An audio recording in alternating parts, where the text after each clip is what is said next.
بسم اللہ الرحمن الرحیم الحمد للہ رب العالمین الرحمن الرحیم مالک یوم الدین صراط المستقیم صراط الذین انعمت علیہم غیر المغضوب علیہم ولا الضالین۔ چلو آپ پڑھیں بآواز بلند محمد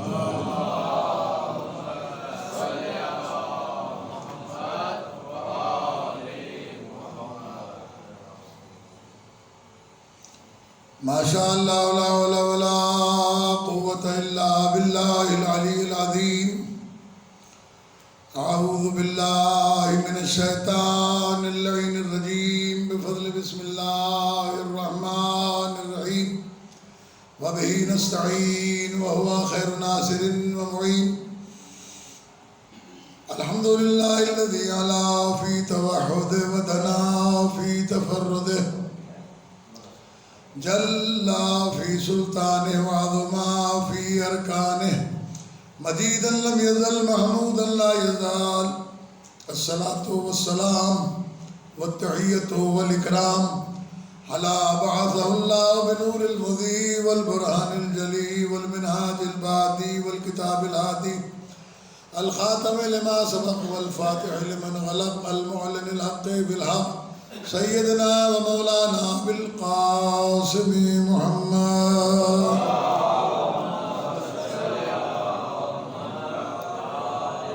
ثم الصلاة والسلام على عطرة الطيبين الأطهرين المعصومين الذين أذهب الله عنهم الرجس وطهرهم تطهيرا۔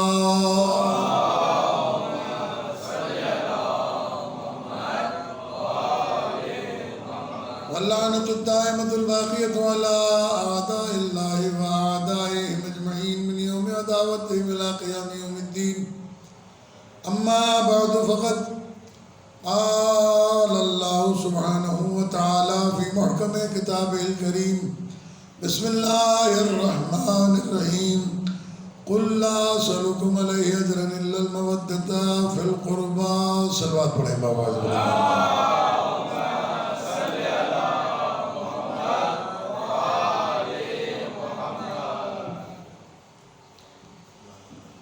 عزیزان محترم، ہماری عشرہ مجالس کی آج یہ 11ویں مجلس ہے اور آخری مجلس ہے۔ کل انشاءاللہ امام سید سجاد علیہ السلام کے حوالے سے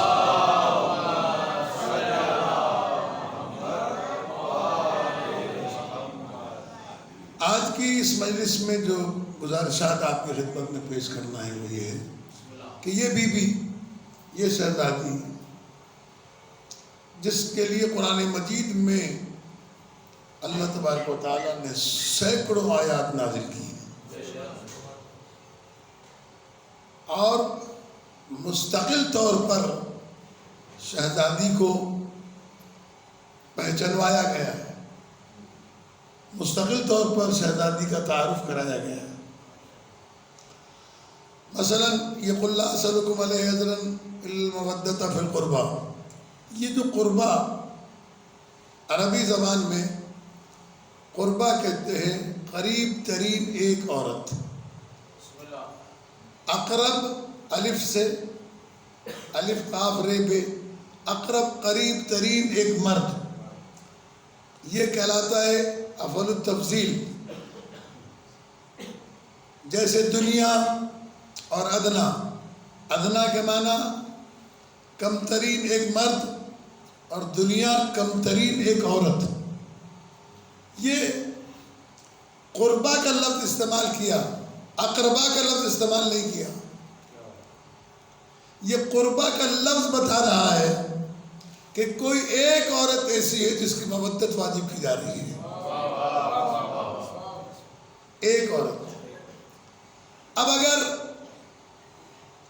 ازواج رسول کو دیکھیں تو 9 سے 11 ملتی ہیں۔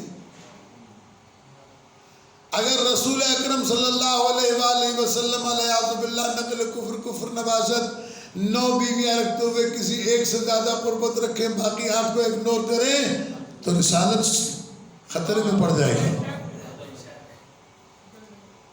اب یہ پوچھیں، ازواج رسول سے ہی پوچھ لیں کہ کہ وہ قریب ترین ایک عورت کون سی ہے جو پیغمبر کے پاس ہے؟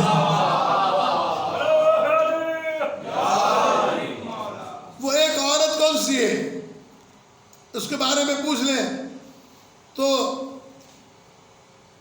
حضرت ام المومنین عائشہ پوچھا گیا بعد وفات رسول کہ رسول اکرم صلی اللہ علیہ وآلہ وسلم کے قریب ترین ایک عورت کون سی تھی اور مردوں میں سب سے زیادہ کس سے محبت کرتے تھے؟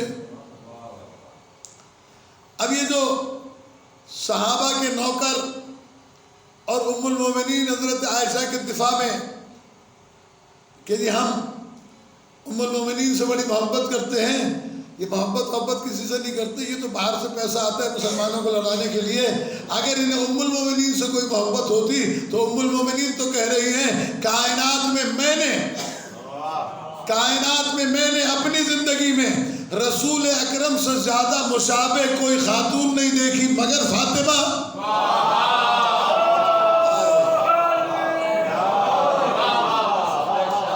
جس کا بولنا رسول کے جیسا، جس کا چلنا رسول کے جیسا،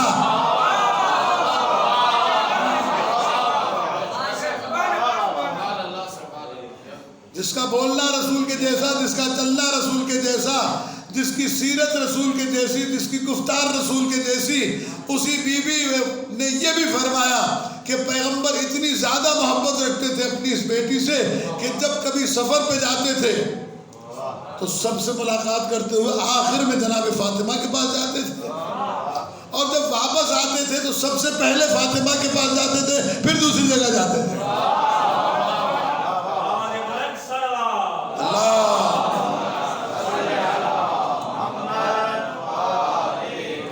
آپ سنن نسائی دیکھ لیں، اس کے علاوہ جتنی کتابیں ہیں، کنز العمال دیکھ لیں ملا علی المتقی کی، آپ سوائق محرقہ اٹھا کر دیکھ لیں تو ان ساری کتابوں میں، اور اس کے علاوہ تفسیر در منصور میں، تفسیر فخر الدین رازی میں جتنے فضائل میری شہزادی کے بیان کیے گئے ہیں، ام المومنین حضرت عائشہ سے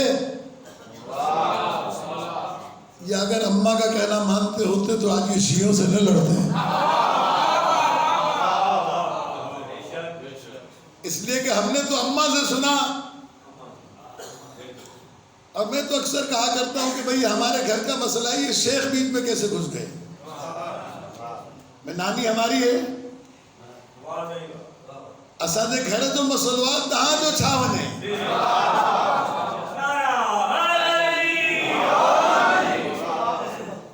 ہم جانے، ہمارا گھر جانے، ہمارے گھر کے معاملات میں آپ مداخلت کیوں کرتے ہیں؟ بہرحال اس کے باوجود بھی ہم یہ بتانا چاہتے ہیں کہ یہ جملہ ام المومنین کا ہے کہ وہ کہتے ہیں مردوں میں سب سے زیادہ محبت علی سے کرتے تھے، عورتوں میں سب سے زیادہ محبت فاطمہ زہرا سے کرتے تھے۔ اب یہ اور بات ہے کہ لوگوں نے ان روایات کو، جو ابن تیمیہ جیسے متعصب محدثین گزرے ہیں، انہوں نے اس کے اندر خیانت کی ہے کہ یہ حدیث ضعیف ہے، یہ حدیث صحیح نہیں ہے، اس کا یہ راوی صحیح نہیں ہے، اس کا وہ راوی صحیح نہیں ہے۔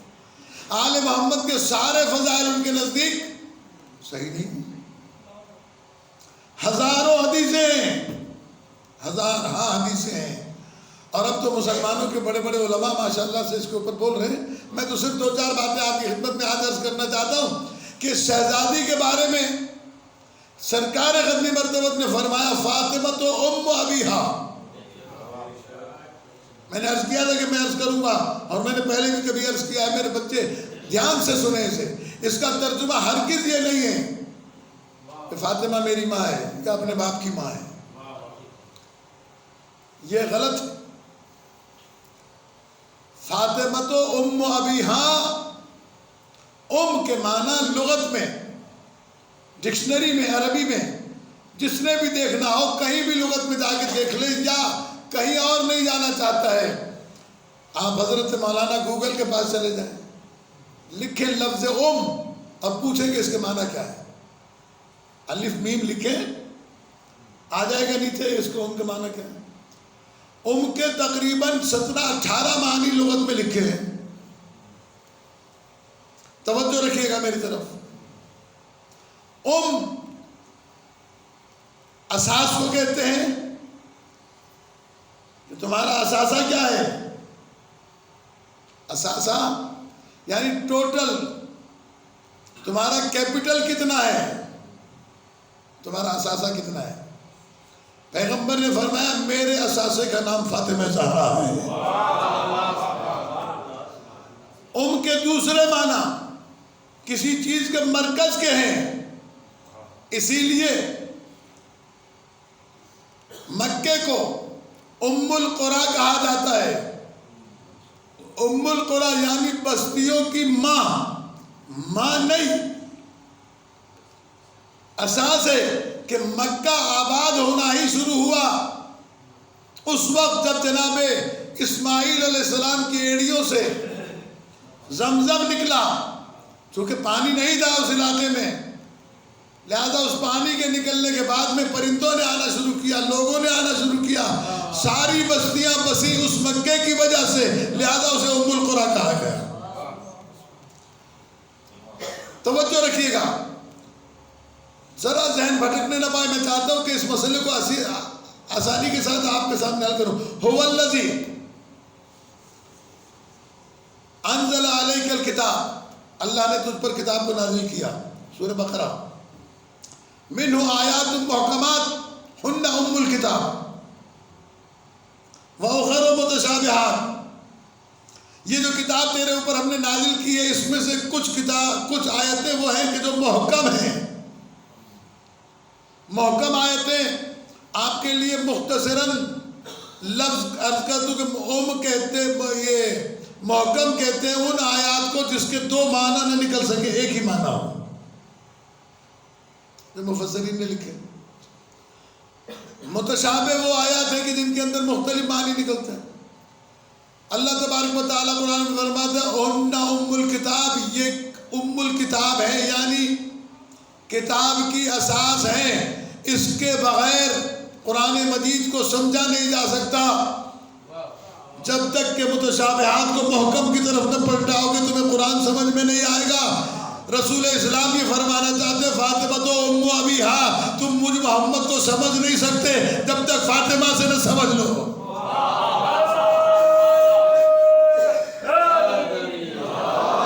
فاطمہ زہرا میری پہچان ہے. جیسے قرآن مجید سے محکم کو نکال دیا جائے تو قرآن قابل فہم نہیں رہتا, فاطمہ کو رسول سے الگ کر دیا جائے تو رسول سمجھ میں نہیں آتا. یہ ام الکتاب ہے, یہ آیات ام الکتاب ہے, کتاب کی اساس ہے. اس کے علاوہ لفظ ام کے معنی جو لغت میں ڈکشنریز میں لکھے گئے ہیں, ایک معنی یہ بھی لکھی گئی ہے کہ وہ ڈوری, گھر بنتے ہوئے آپ نے دیکھا ایک ڈوری باندھی جاتی ہے بلاک یا اینٹ رکھنے سے پہلے. کیوں؟ اس لیے باندھی جاتی ہے تاکہ یہ دیوار سیدھی اٹھے, ٹیڑھی نہ ہونے پائے. فرمایا تمہارا دین اس وقت تک سیدھا ہو ہی نہیں سکتا جب تک فاطمہ کو نہ پہچان لو گے.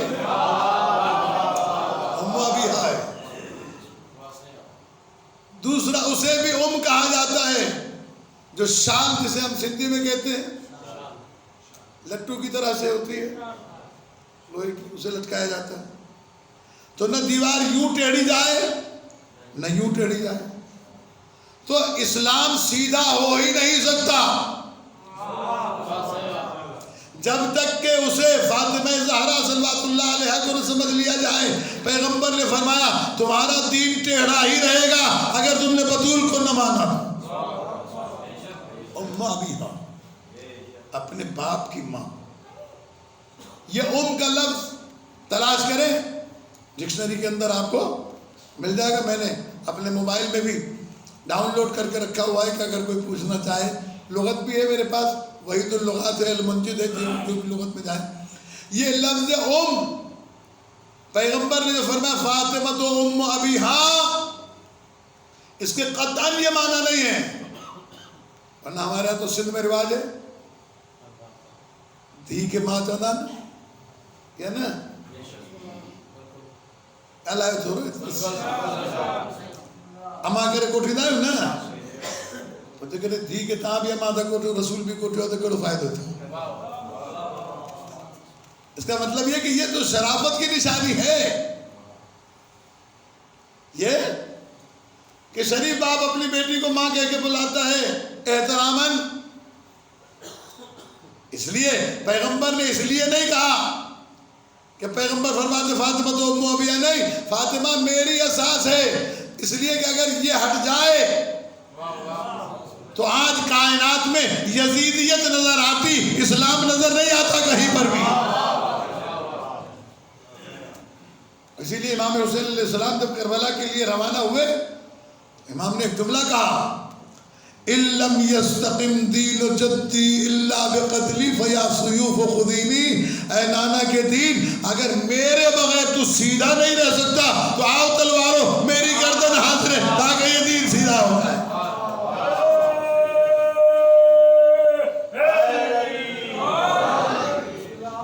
یہ دین ہے، یہ فاطمہ زہرا صلوات اللہ علیہ. اسی لیے شہزادی نے جب دربار میں خطبہ دیا تو بہت ساری چیزیں ہیں. خطبہ بہت ضروری ہے کہ ہم سنیں بھی اور پڑھیں بھی اور اس کے اوپر عمل بھی کریں اور اس کو سمجھنے کی بھی کوشش کریں. جن کی سمجھ میں خطبہ فدق آ جائے ان کا ایمان کبھی خراب نہیں ہو سکتا. سیدہ کونین صلوات اللہ علیہ کا خطبہ توحید کے حوالے سے ہو یا رسالت کے حوالے سے ہو یا قرآن مجید کے حوالے سے ہو یا احکامات کے حوالے سے ہو، میں دو چار باتیں سیدھا خطبے کی عرض کرتا ہوں تاکہ آپ کے ذہن میں بات آئے. امام جعفر صادق علیہ السلام کا فرمان ہے،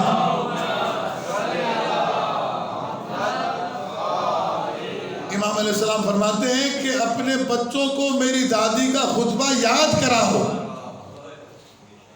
اور یہ احسان ہے علماء امامیہ کا کہ انہوں نے اس کی شرح بھی لکھ دی، ترجمہ بھی کر دیا. اس ٹائم 4-5 اردو ترجمے ہمارے پاس موجود ہیں. ایک وہ کتاب جو سید محمد کاظم قزوینی کی ہے، اللہ مقام ہو کی الفاطمۃ من المہد الی اللہ، اس کا اردو ترجمہ. اور ایک کتاب ہمارے ایک بہت بڑے جج تھے مرزا صاحب آغا سلطان مرزا، انہوں نے فاطمۃ الزہرا نام سے کتاب اردو میں لکھی ہے، اس کے اندر بھی اس کی شرح موجود ہے. پھر شیخ محسن علی نجفی نے بھی الگ سے ترجمہ کر کے اس کتاب کو چھاپا ہے. اس کے علاوہ سید ابن حسن نجفی اللہ مقامہ نے بھی اس کو ترجمہ کر کے چھاپا ہے. اور یہ PDF پہ بھی موجود ہے، گوگل پہ بھی موجود ہے. اگر آپ کتاب نہیں ملتی آپ کو تو اس سے پوچھ سکتے ہیں. اگر آپ نے خطبہ فدق کو صحیح طریقے سے پڑھ لیا تو نہ آپ کی توحید کا عقیدہ کوئی خراب کرے گا، نہ رسالت کا عقیدہ خراب کرے گا، نہ ولایت کا خراب کرے گا، نہ امامت کا عقیدہ خراب کرے گا، نہ قرآن مجید سے آپ کو منحرف ہونے دے گا اور نہ ہی آپ کو اعمال سے بیزار ہونے دے گا. یہ جو فیس لے کے مولوی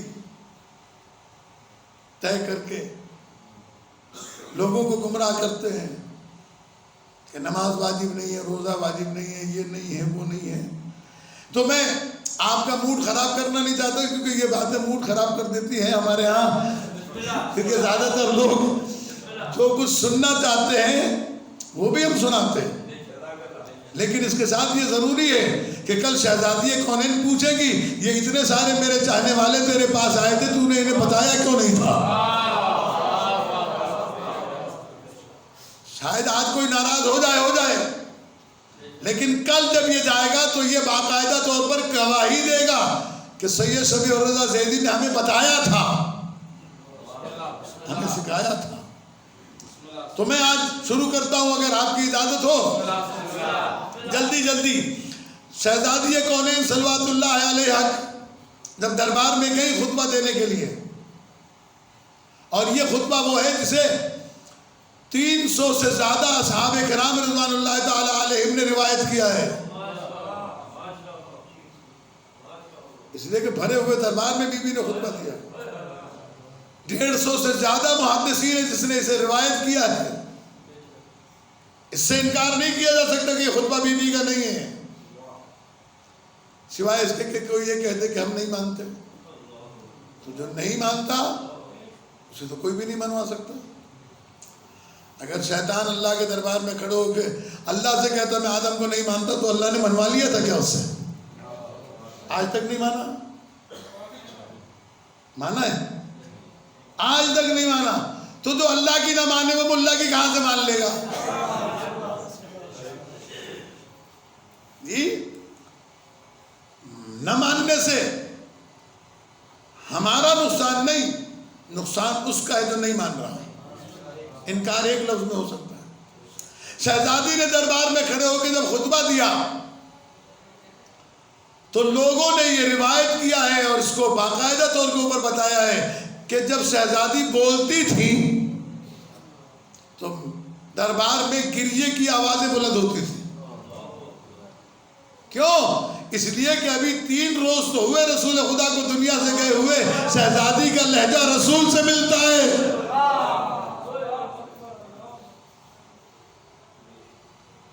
پہلا جملہ خطبے کا الحمدللہ علی ما انعم وَلَهُ الشُّكْرُ عَلَى مَا أَلْهَمَ وَالثَّنَاءُ بِمَا قَدَّمَ مِنْ عُمُومِ نِعْمَتِهِ ابتداءً. یہ 3 جملے بہت ہیں سمجھنے کے لیے. شہزادی نے فرمایا میں یہ نہیں کہا الحمدللہ رب العالمین، عالمین کے رب کی حمد کرتی ہوں، نہیں کہا میں اس اللہ کی حمد کرتی ہوں جس نے ہمیں صاحب نعمت بنایا ہے. کیا مطلب ہے؟ دیکھیے اس کو بہت ضروری ہے سمجھنا.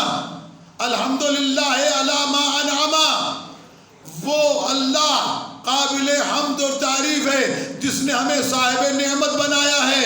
یہ جملہ کہہ کر تمام بیٹھے ہوئے مسلمانوں کو دعوت فکر دی کہ اب جب تم جا کے نماز پڑھو گے اور کہو گے صراط الذین انعمت علیہم تو پہچان لینا ان نعمتوں والوں میں ہم بھی ہیں. اگر ہم سے نفرت کرو گے ساری زندگی صراط مانتے رہو گے، تمہیں صراط ملنے والی نہیں.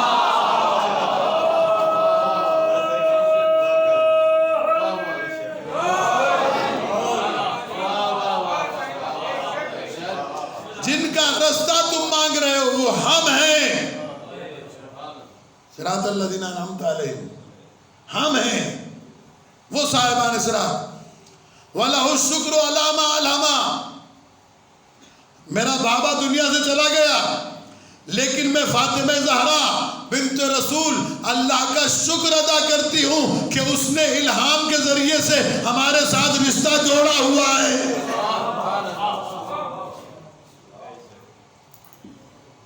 الہام وہی نہیں ہے، وہی تو فرشتہ لے کے آتا ہے. الہام وہ ہے جو ذہن و دل میں اللہ تبارک و تعالی اپنے پیغام کو عطا کرتا ہے. وَلَهُ الشُّكْرُ عَلَى مَا أَلْهَمَ. وہ الہام کا سلسلہ جاری ہے، یعنی ہم سے پروردگار عالم کا رابطہ ٹوٹا نہیں ہے. وَلَهُ الشُّكْرُ عَلَى مَا أَلْهَمَ وَالثَّنَاءُ بِمَا قَدَّمَ مِنْ عُمُومِ نِعْمَتِهِ ابْتَدَعَهَا. اور میں اللہ کی ثنا کرتی ہوں کہ جس نے کائنات میں سب کو جو نعمتیں دی ہیں اس میں بھی ہمیں شریک قرار دیا ہے. عموم نعمت. اس کے بعد شہزادی کونین اللہ کی وحدانیت کو بیان کرتے ہوئے فرماتی ہیں الممتنع، اللہ تبارک و تعالیٰ کو آنکھوں سے دیکھا نہیں جا سکتا. یہ بتا دیا کہ اللہ وہ ہوتا ہے جو آنکھوں سے نظر نہیں آتا. اگر کل کو کوئی کہے کہ علی اللہ ہے تو اس سے پوچھ لینا جو نظر آتا ہے وہ اللہ نہیں ہوتا.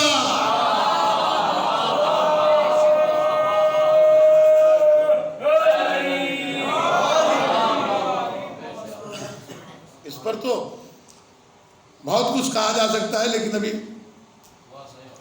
الممتنع من الابصار رؤیتہ، اس کی رؤیت ان آنکھوں سے ممکن نہیں ہے۔ تو فاطمہ ہے صدیقہ کبریٰ۔ اب شہزادی نے کہا کہ ان آنکھوں سے اللہ نہیں دیکھا جا سکتا، تو جو کسی کو اللہ کہہ رہا ہے وہ جھوٹا ہے۔ ہمارے محمد کا ماننے والا انشاءها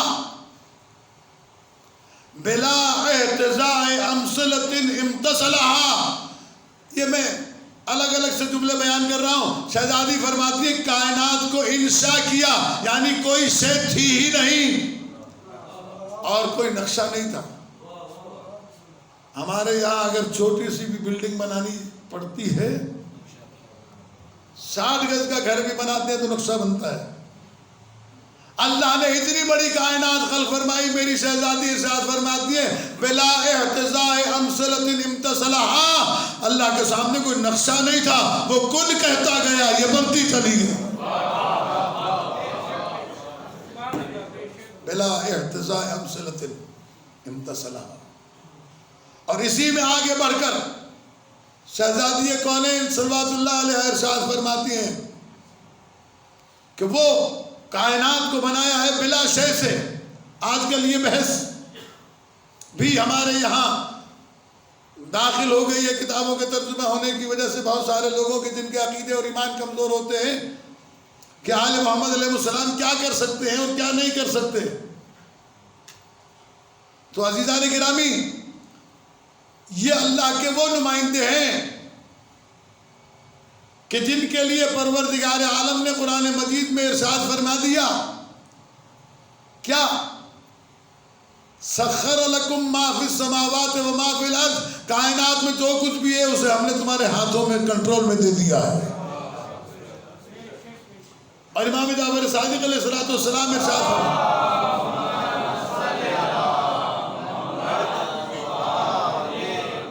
امام علیہ السلام ارشاد فرماتے ہیں کہ ان اللہ فوض الینا امور عبادہ، اللہ نے اپنے تمام کائنات کے جو مخلوق کے امور ہیں وہ ہمیں دے دیے۔ لیکن یہاں سے دو عقیدے بنتے ہیں۔ ایک وہ لوگ ہیں جو کہتے ہیں کہ اللہ نے دے دیا، اب اللہ کے پاس کچھ نہیں، جو کچھ دیں گے وہ یہی دیں گے، اللہ سے مانگنا نہیں چاہیے، انہی سے مانگ لو۔ یہ مشرک ہے، یہ مشرک ہے۔ معصوم کے فرمان کے مطابق آگے بڑھے، فرماتے ہیں ان اللہ فوض الینا امور عبادہ، اللہ نے اپنے تمام بندوں کے امور ہمارے حوالے کر دیے ہیں۔ وَنَحْنُ نَفْعَلُ بِإِذْنِهِ مَا نَشَاءُ، اور اب ہم اللہ کے حکم سے جو چاہیں وہ کرتے ہیں، لیکن اذن پروردگار، اذن پروردگار۔ اور اسی کو قرآن مجید میں حضرت عیسیٰ علیہ السلام کے سلسلے میں بھی کہا۔ اور یہ آپ کی خدمت میں عرض کرتا چلوں کہ اس کو سوچئے، ایک ہے صدیق، ایک ہے صادق۔ ان لفظوں کے اوپر بھی غور کیا کریں۔ اگر آپ کہیں گے تو میں بھی مجلس کے بعد آپ کو دکھا دوں گا، جس کو بھی دیکھنا ہو۔ صادق اسے کہتے ہیں جو واقعے کے مطابق گفتگو کرے۔ اگر کل کوئی ٹھٹا کے بازار میں مکلی میں کہے کہ بھائی جامع مسجد صاحب زمان امام حسین علیہ السلام اکیڈمی میں ہم نے 11 مجلسیں ہوئی ہیں شہزادی کی، یہ واقعہ ہے، ہوئی ہیں، آپ کہہ رہے ہیں، یہ ہے صادق۔ کیا ہے؟ بولے میرے ساتھ توجہ رکھیے گا، یہ ہے صادق۔ اور صدیق اسے کہتے ہیں جو کہہ دے وہ ہو جائے۔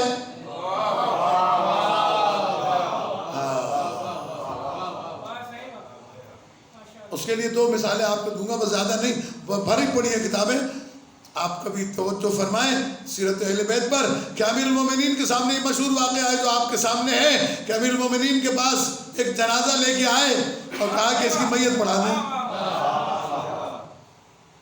میت پڑھا دیں۔ آپ نے فرمایا کسی اور سے پڑھوا لو. تو میں کہا کرتا ہوں سندھی میں ہمارے جملہ کہتے ہیں کہ مرحات ہے جی وصیت ہوئی، مرنے والے نے وصیت کی تھی کہ انہیں سے پڑھوا لو.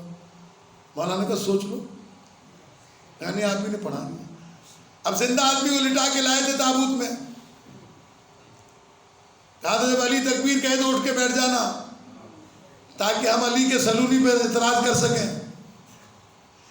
اب جب صدیق اکبر نے کہا نماز پڑھتا ہوں اس جنازے پر،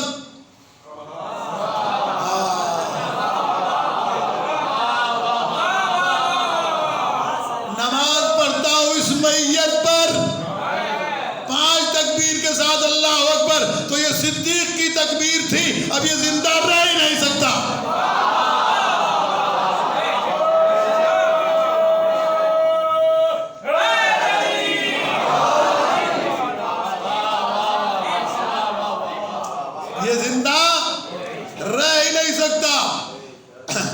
بہت ساری مثالیں دے سکتا ہوں، پوری مجلس اس پر پڑھوں، 2-3 مجلسیں پڑھوں تب بھی پڑھ سکتا ہوں. صدیق کے معنی ہے کہ مولا امام حسن مجتبیٰ علیہ السلام بعد علی علیہ السلام کوفے کے منبر پر آئے اور آپ نے ارشاد فرمایا اے لوگو ہم آل محمد کو کمزور نہ سمجھنا، ہم اللہ کے امر کے تابع ہیں، ورنہ حسن اتنی طاقت رکھتا ہے میں چاہوں تو کوفے کو شام کر دوں اور شام کو کوفہ.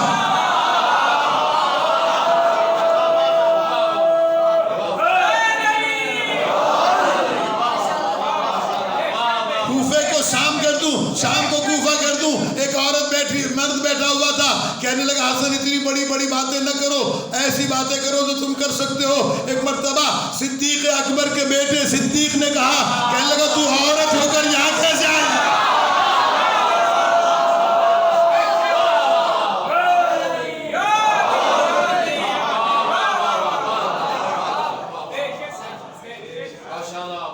عورت ہو گئی اور تاریخ نے لکھا، وہ سب جانتے ہیں. آگے بڑھیں، آگے بڑھیں. میں شہزادی تک آپ کو لانا چاہتا ہوں. شہزادی نے فرمایا بابا کل میرے گھر آپ کی دعوت ہے اور کئی دنوں سے چولہا نہیں جلا ہے. اگلے دن جب رسول آئے تو دسترخوان بچھا ہوا تھا، دسترخوان پہ کھانا سجا ہوا تھا. اگلے دن علی علیہ السلام نے کہا یا رسول اللہ میری طرف سے دعوت. تیسرے دن امام حسن مجتبیٰ نے کہا میری طرف سے دعوت. تیسرے دن چوتھے دن امام حسین نے کہا میری طرف سے دعوت. 5ویں دن فضہ نے کہا میری طرف سے دعوت.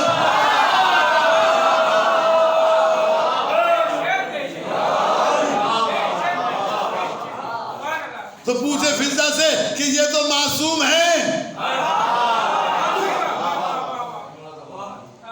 یہ تو اللہ کے نمائندے ہیں، تو نے کس بھروسے پہ کیا؟ گھر میں تو ہے نہیں. کہنے لگا کہ میں معمولی نہیں، میں فاطمہ کی کنیز ہوں.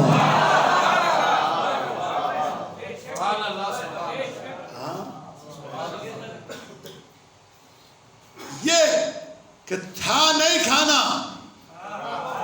جبرائیل لاتے رہے. اب مولویوں کو جب پیٹ میں درد اٹھتا ہے کیڑو باورچی بیٹھو،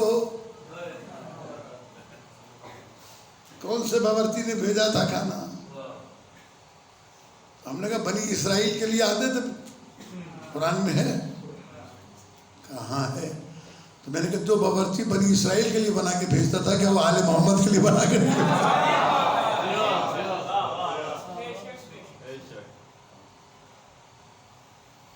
درزی شہزادے فرماتے ہیں کل اماں سب نئے کپڑے پہنے کے ہمارے پاس نہیں ہیں. شہزادی نے فرمایا کل تمہارے کپڑے درزی لائے گا. درزی کو دیے تھے فاطمہ زہرا صلاۃ اللہ علیہا، دیے نہیں تھے، پھر کیوں کہا کہ کل کپڑے درزی لائے گا؟ اس لیے یہ بتانے کے لیے کہ یہ صدیقہ زبان ہے، یہ صدیقہ کی زبان ہے. جو صدیقہ نے کہہ دیا وہ ہوگا. اور صدیقہ زبان اسے کہا جاتا ہے جسے اللہ تبارک و تعالی وہ زبان عطا کرے لسان صدق علیہ، بالکل پاک و پاکیزہ زبان. یہی وجہ ہے کہ میں کبھی کبھی عرض کرتا ہوں، اور آج بات آئی ہے تو میں کہتا چلوں کہ لوگ پاگلوں سے دیوانوں سے کیوں دعا کراتے ہیں؟ اس کی وجہ یہ ہے، یہ پاگل اور یہ دیوانہ تو ہے، یہ کسی کی غیبت نہیں کرتا، جھوٹ نہیں بولتا، کسی کو برا نہیں کہتا، کسی کے لیے برائی نہیں کرتا. اس کی زبان اتنی پاک ہے کہ اللہ اس کی زبان سے نکلے ہوئے جملے کو قبول کر لیتا ہے. اور یہ ضروری نہیں کہ پاگل ہی ہو، اگر آدمی اپنی زبان کو پاک رکھے. یہ جو لوگ سمن سرکار پہ جاتے ہیں، جو سید سارا دن ایک تہمت باندھ کر اور مرغا بغل میں دبائے گھومتا تھا، اس کی زبان سے نکلی ہوئی دعائیں پوری ہوئی تبھی تو اسے ولی مان لیا انہوں نے. مسئلہ سارا اس کا یہ ہے کہ وہ کوئی نمازی پرہیزگار بہت بڑا آدمی نہیں تھا، لیکن اس کی زبان پاک تھی، وہ کسی کی برائی کرتا نہیں تھا، لوگ اس سے دعا کے لیے کہتے تھے، وہ دعا قبول ہو جاتی. آپ بھی اور ہم بھی اپنی زبان کو پاک رکھیں، جھوٹ نہ بولیں اس سے، کیونکہ ایک جھوٹ بولنے سے 40 دن دعا قبول نہیں ہوتی. ایک دفعہ کسی کو گالی دینے سے 40 دن دعا قبول نہیں ہوتی. کسی پر تہمت اور غیبت کرنے سے 40 دن تک دعائیں قبول نہیں ہوتی. ہم سارا دن گناہ کے کام کرتے ہیں، پھر کہتے ہیں ہماری دعائیں قبول نہیں ہوتی، تو کہاں سے ہوں گی بھائی؟ یہ زبان ہی تو ہے. میں اس کے لیے ایک جملہ کہہ کے بات کو آگے بڑھاؤں تاکہ آپ کا موڈ خراب نہ ہو. حضرت لقمان نبی تھے، بادشاہ کے پاس نوکری کرتے تھے. بادشاہ نے کہا ایک بکرا دیا اور ایک پلیٹ دی اور ایک چھری دی، کہا اسے ذبح کر کے اس میں سے جو سب سے اچھی چیز ہو لے کے آؤ. سنا ہوا ہے نا آپ نے واقعہ؟ نہیں، سب سے اچھی چیز جو ہے وہ لے کے آؤ. جناب لقمان گئے، بکرا ذبح کیا، اس کی زبان کاٹی اور پلیٹ پہ رکھ کے لے آئے. کہا بادشاہ اس میں سب سے اچھی چیز یہی ہے. دوسرے دن بادشاہ نے دوسرا بکرا دیا، پلیٹ دی، چھری دی، کہا جاؤ اس میں تو سب سے خراب چیز ہے وہ لے آؤ. بکرا کاٹا، زبان کاٹ کے لے آئے. کہنے لگے یہ ہے. بادشاہ غصے ہو گیا، کہنے لگے تم میرے ساتھ مذاق کرتے ہو؟ یہ کون سا کھیل ہے کہ میں نے کل کہا تھا سب سے اچھی چیز لے کے آنا، تم سب سے اچھی چیز میں بھی زبان لے آئے. میں نے کہا سب سے خراب چیز لے کے آؤ. انہوں نے کہا سب سے خراب چیز بھی. کہا بادشاہ سلامت یہی تو ہے، اگر یہ صحیح چلے تو معاشرے میں امن ہوتا ہے، یہ غلط چلنے لگے تو معاشرے میں خون بہتا ہے. بھائی بھائی سے نفرت کرتا ہے، دوست دوست سے نفرت کرتا ہے. اور روایات کے اندر کہ قیامت کے دن انسان کے اعضاء و جوارے میں سب سے زیادہ اگر کوئی عضو کو سزا ہوگی تو وہ زبان کو ہوگی، اس زبان کو ہوگی. اسی لیے تو پیغمبر نے فرمایا تھا زینوا مجالسکم بذکر علی ابن ابی طالب، اس زبان کے وان تو ہی نہ چھڑو.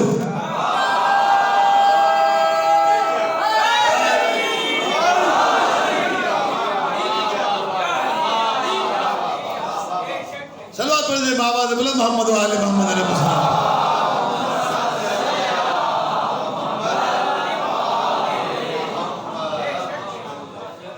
جی اس زبان کو فارغ ہی نہ چھوڑو اتنا کہ یہ سادے کھابے بنے. اور علامہ حضرت حسن زیدی علی اللہ مقاموں کا ایک جملہ ہمارے بزرگ عالم گزرے ہیں، وہ کہا کرتے ہیں یہ اتنی خطرناک چیز ہے کہ اللہ نے 32 پہرے داروں کے درمیان میں رکھا ہے، بتا نکری نہ بنے. جہاں بیٹھے جہاں بیٹھے جہاں بیٹھے ہمیں اللہ نے اتنا فارغ ہی نہیں بنایا. زینوا مجالسکم بذکر علی. یہ زبان ہے، اس کو کہتے ہیں صدیقہ. صدیق جو کچھ کہہ دے. تو اب اگر کسی کا باپ اس کا نام صدیق رکھ دے، نام رکھنے سے، ابا کے نام رکھنے سے صدیق نہیں بنتا. اللہ جب تک صدیق نہ بنائے.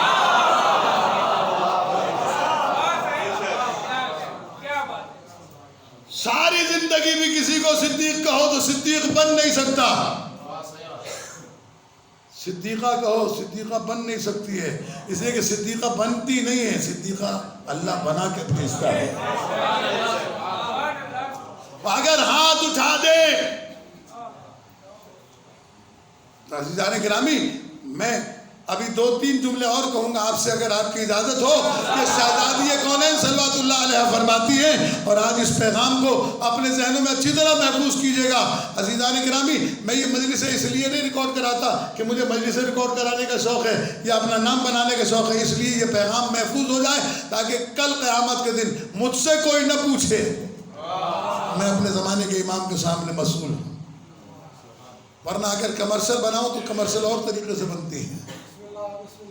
یہ فقط آپ کی معلومات، آپ کے علم میں اضافے اور اہل بیت کی معرفت کے لیے بیان کرتا ہوں۔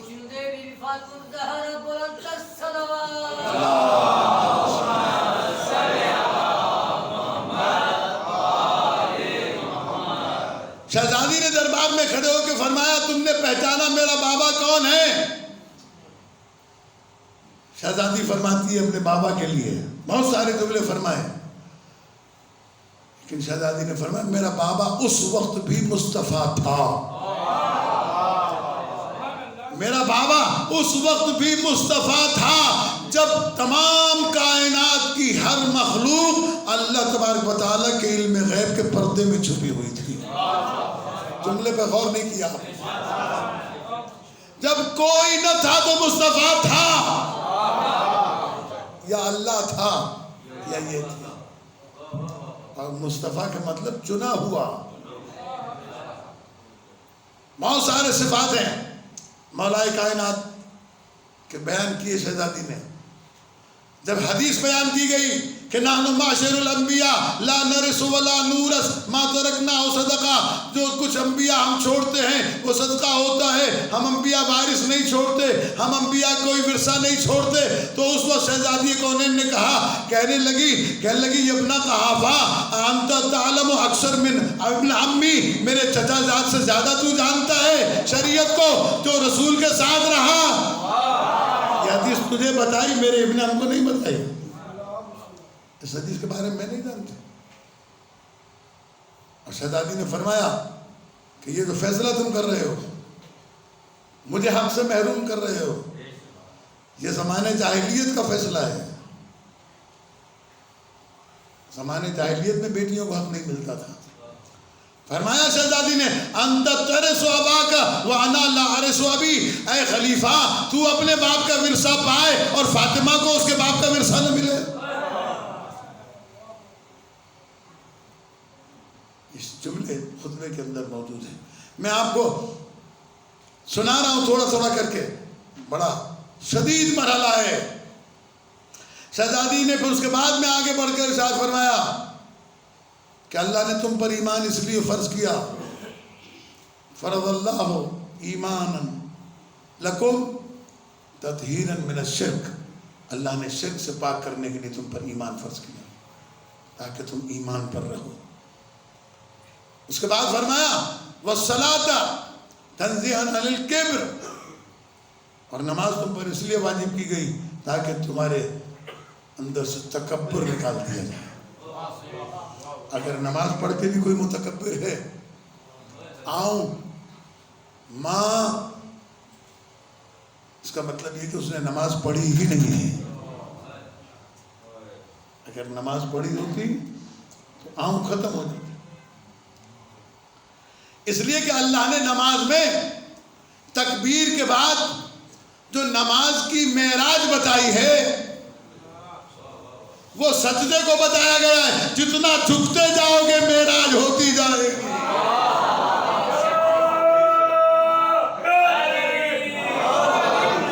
میری بات امیر المومنین نے فرمایا اکڑتا مردہ ہے،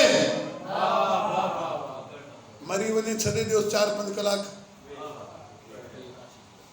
جہاں گردن ہے وہاں پر باقی ہے، جہاں پیر ہے وہاں پر باقی ہے، ہل جل نہیں سکتے، لیکن اگر زندہ ہے تو اس کے اندر مومنٹ ہوتی ہے۔ تکبر مردہ ہونے کی نشانی ہے، عاجزی زندہ ہونے کی نشانی ہے۔ اور اس کے بعد شہزادی نے فرمایا الصیام تثبیتا للاخلاص، اور روزے تم پر اس لیے فرض کیے گئے تاکہ تمہیں خالص کر دیا جائے، پاک پاک۔ اور اس کے بعد آگے بڑھ کر شہزادی نے بہت سارے مسائل پر گفتگو فرمائی، ہر ایک حکم پر۔ والحج تشییدا للدین، حج تم پر اس لیے فرض کیا گیا تاکہ تمہارا دین مضبوط ہو جائے۔ ہمارے یہاں تو کہتے ہیں وہ مولانا محمد اسماعیل دیوبندی علی اللہ مقامہ فرمایا کرتے تھے کہ ملتان میں ایک فقیر بھیک مانگ رہا تھا، ایک آدمی اس کے سامنے سے گزرا، وہ فقیر اندھا تھا، آنکھوں سے نابینا تھا، اس نے گزرتے ہوئے شوخی کرتے ہوئے اس کے ہاتھوں سے پیسے اٹھائے اور بھاگنے لگا، تو اندھے نے فقیر نے جلدی سے پکڑ کے جھپٹ لیا، کہا حاجی صاحب خیرات نہیں دینی ہے تو نہ دو، میرے تو نہ لے جاؤ۔ کہنے لگا یہ بھی دوں گا اور بھی تجھے دوں گا، تو نے پہچانا کیسے کہ میں حاجی ہوں؟ کہنے لگا یہ کام حاجی کے علاوہ کوئی کر نہیں سکتا۔ اچھا میں خود بھی حاجی ہوں، ایسا نہیں ہے، الحمدللہ 7-8 حج کیے ہیں میں نے۔ یہ مسئلہ ہمارے یہاں کا نہیں ہے، وہاں کا ہے، جو علی کو چھوڑ کے حج کرتے ہیں نا۔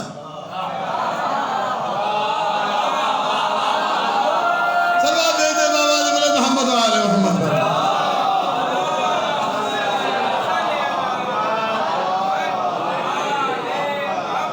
ہمارا حج تو جنہوں نے کیا ہے ان کو پتا ہے کتنا سخت ہوتا ہے۔ باقی تو مسلمان جو جاتے ہیں رٹھو چلے دی نو جنگ میں رٹھو چلی تھا نا جناب ہل اللہ شام کو گھومی پھری ولی کر۔ ہمارے ہاں تو حج کے لیے احرام سے لے کے اور آخری تک کتنا سخت ہے کہ ذرا سا دائیں بائیں ہوا اگر 6 لوگ کو حل، ذرا سا ادھر ادھر گڑبڑ کی کہا چلو۔ ہمارے حج بہت سخت ہے، مانا مجھے اس طرف نہیں جانا، میں تو صرف یہ بتانا چاہتا ہوں شہزادی نے فرمایا وَالزَّكَاةَ تَزْكِيَةً لِلنَّفْسِ وَنُمُوًّا لِلرِّزْقِ۔ صدیقہ کبریٰ فرما رہی ہے کہ زکوٰۃ تم پر اس لیے فرض کی گئی ہے تاکہ تمہارا نفس بھی پاک ہو جائے، تمہارے رزق میں برکت بھی آ جائے۔ تزکیۃً للنفس ونمواً للرزق، اور اسی کو آگے بڑھا کر میری شہزادی نے بہت سارے جملے ہیں، اور اس وقت موقع نہیں ہے کہ میں ساری باتوں کے اوپر عرض کروں۔ آخری جملہ میری شہزادی نے فرمایا وَإِطَاعَتُنَا نِظَامًا لِلْمِلَّةِ وَإِمَامَتُنَا أَمَانًا مِنَ الْفُرْقَةِ۔ اللہ نے ہماری اطاعت تم پر اس لیے فرض کی ہے تاکہ ملت منظم رہے، بکھر نہ جائے، اور ہماری امامت کو اس لیے فرض کیا ہے تاکہ تم فرقوں میں نہ بٹ سکو، فرقوں میں نہیں بٹنا۔ نظامًا للملہ، اب جو امت کو متفرق کرے وہ کم سے کم آل محمد کا چاہنے والا نہیں ہو سکتا۔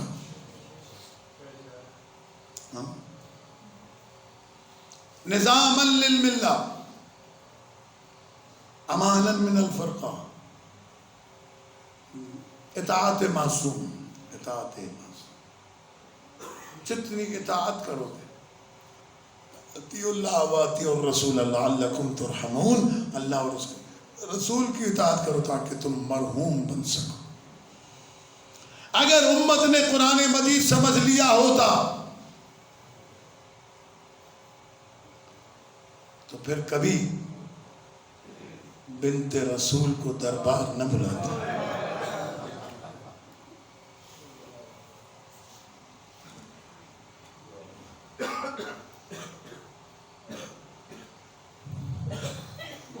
علامہ حسین بجاڑہ علی اللہ مقامہ فرمایا کرتے تھے یہ عربی کا خطبہ اگر کوئی عربی پڑھنے والا، عربی جاننے والا ہو تو زیادہ سے زیادہ 20-25 منٹ میں ختم کر لے گا۔ شہزادی کو کئی گھنٹے لگ گئے، اس لیے کہ شہزادی 2-4 جملے بولتی تھی مجمع میں سے، اتنی آوازیں بلند ہوتی تھی کہ شہزادی کو خاموش ہونا پڑتا تھا۔ علامہ فرمایا کرتے تھے، کہتے دکھ اس بات کا ہے بنت رسول کئی گھنٹے کھڑی رہی، کسی نے نہیں کہا فاطمہ تھک گئی ہوگی تھوڑی دیر بیٹھ۔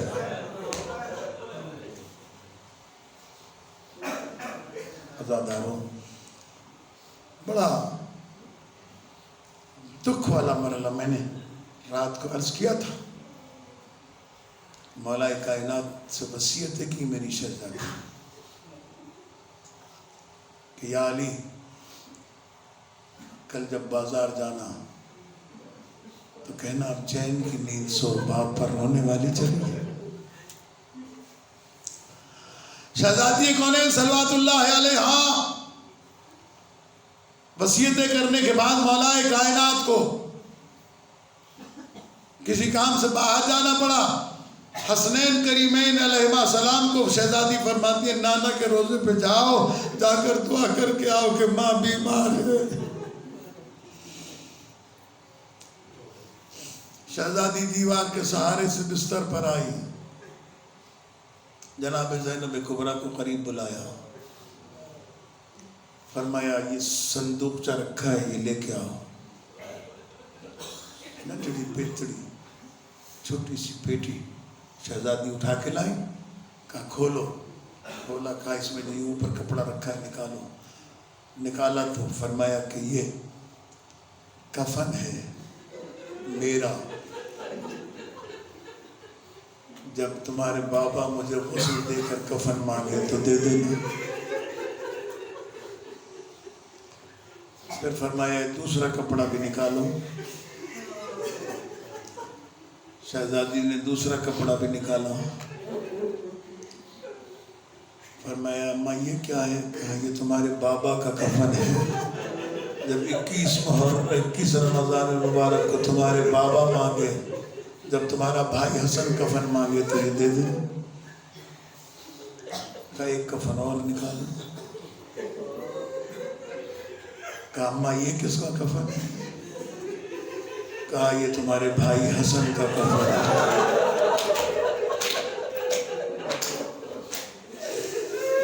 جب حسن مجتبیٰ کو زہر دے دیا جائے گا، حسین تم سے کفن مانگے گا۔ علامہ منظور حسین جوادی بہت ہی مصائب خان علماء میں سے ہیں، وہ فرماتے ہیں جب شہزادی نے چاروں کفن دیکھ لیا، کہا اسے واپس صندوق میں رکھو، تو واپس رکھنے سے پہلے میری شہزادی نے جملہ کہا اماں لیکن حسین کا کفن کہا۔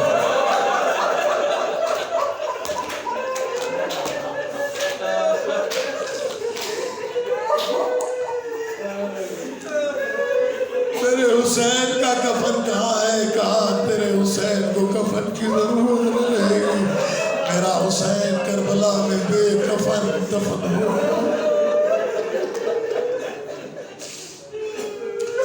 شہزادی حجر عبادت میں آئی، سلمہ فضہ سے کہا یا اسماء بنت امیس سے کہا دروازہ بند کر دو، جب تک ذکر کی آواز آتی رہے سمجھنا میں دنیا میں ہوں، جب ذکر کی آواز آنا بند ہو جائے تو سمجھنا میں دنیا سے رخصت ہو گئی ہوں۔ میرے بچے آئیں تو ان کو کھانا کھلا دینا، میرے دنیا سے جانے کی اطلاع بعد میں دینا۔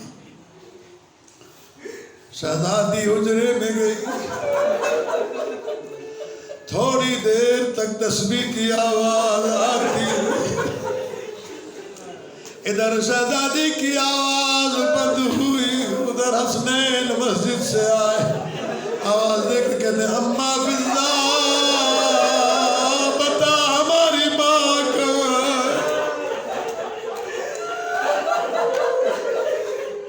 جناب فضہ فرماتی ہے شہزادو اماں کو آرام آ گیا، مجھ سے وصیت کی ہے کہ میرے بچوں کو کھانا کھلانا۔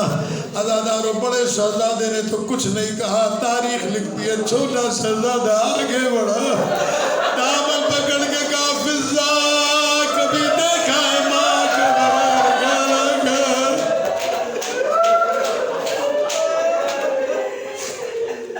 اجرکم اللہ، کبھی دیکھا ہے ماں بغیر کھانا کھاتے ہوئے؟ اب بڑے شہزادے نے کہا فضہ جو تو چھپا رہی ہے، ہمارے نانا کی قبر ہل رہی ہے،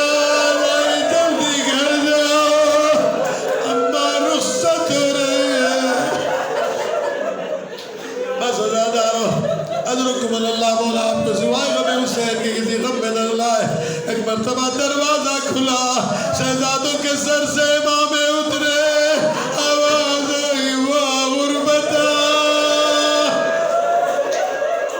شہزادیاں آگے آئی، عزادار ہمارے بزرگ عالم علامہ حسین بچانا جن کا میں تذکرہ کیا کرتا ہوں، فرماتے بچے یتیم ہوتے ہیں، لڑکے یتیم ہوتے ہیں جب باپ مر جائے، لڑکیاں یتیم ہوتی ہیں جب باپ مر جائے، آج زینب و کلثوم یتیم ہو، پرسا دو زمانے کے امام مولا آپ کی جد عبادتہ کا پرسا، بس عزادارو شہزادی کی وصیت کے مطابق رات کے وقت مولا نے غسل، عزادارو دو میتیں ایسی ہیں جن کو غسل دینے والے میتوں کو چھوڑ کر چلے گئے، ایک شام کے ذلہ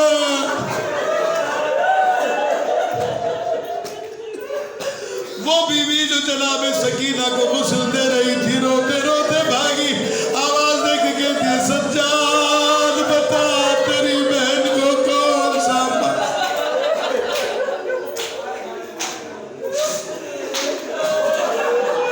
امام سجاد فرماتے کیا ہوا، کہا میں کرتا اتارتی ہوں خالصہ،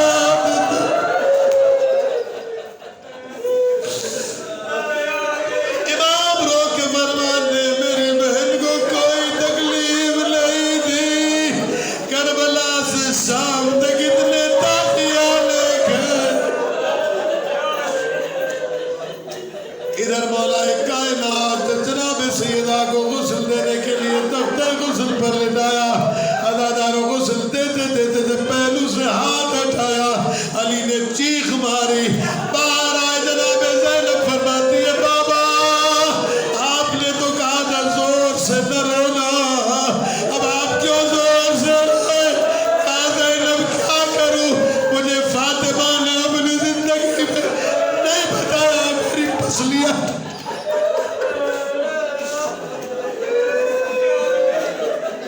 پسلیاں ٹوٹی ہوئی ہے، بس عزادارو غسل تمام ہوا، آدھی رات کا وقت آیا، شہزادیوں کو بلایا گیا، بچوں کو بلایا گیا، آگئے سارے آگئے، نہیں آئے تو حسین علیہ السلام، مولا فرماتے ہیں بابا اماں کی زیارت نہ کرو گے، بابا زیارت تو کرو گا لیکن جب تک ماں خود نہ پکارے گی،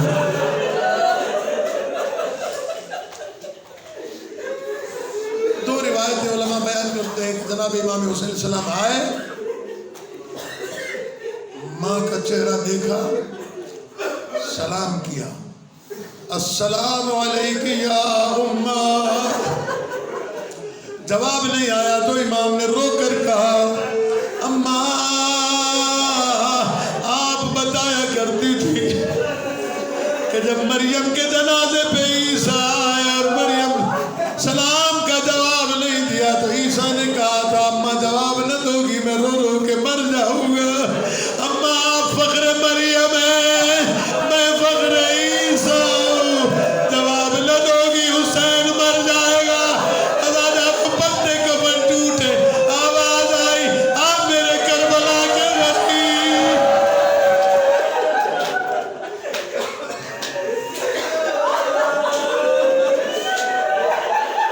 حضرکم اللہ، مولا آپ کو سوائے غم حسین کے کسی غم نظر لائے، عزادار مجلس تمام ہو گئی،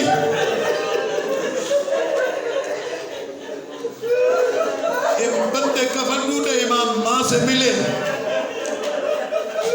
شہزادی کبھی حسن کے ہونٹوں کا بوسہ لیتی ہے، کبھی حسین کے گلے کا بوسہ لیتی ہے، یہ بات جناب زینب کو سمجھ میں نہیں آئی، یہ بات اس دن سمجھ میں آئی جب حسن کو زہر ملا، حسین کے گلے پہ چھری چلی، عزادارو تاریخ گواہ ہے، جب امام حسین اور امام حسین ماں کے ساتھ چپٹے ہوئے تھے تو آواز غیبی آئی یا علی، ماں سے بچوں کو جدا کر انبیاء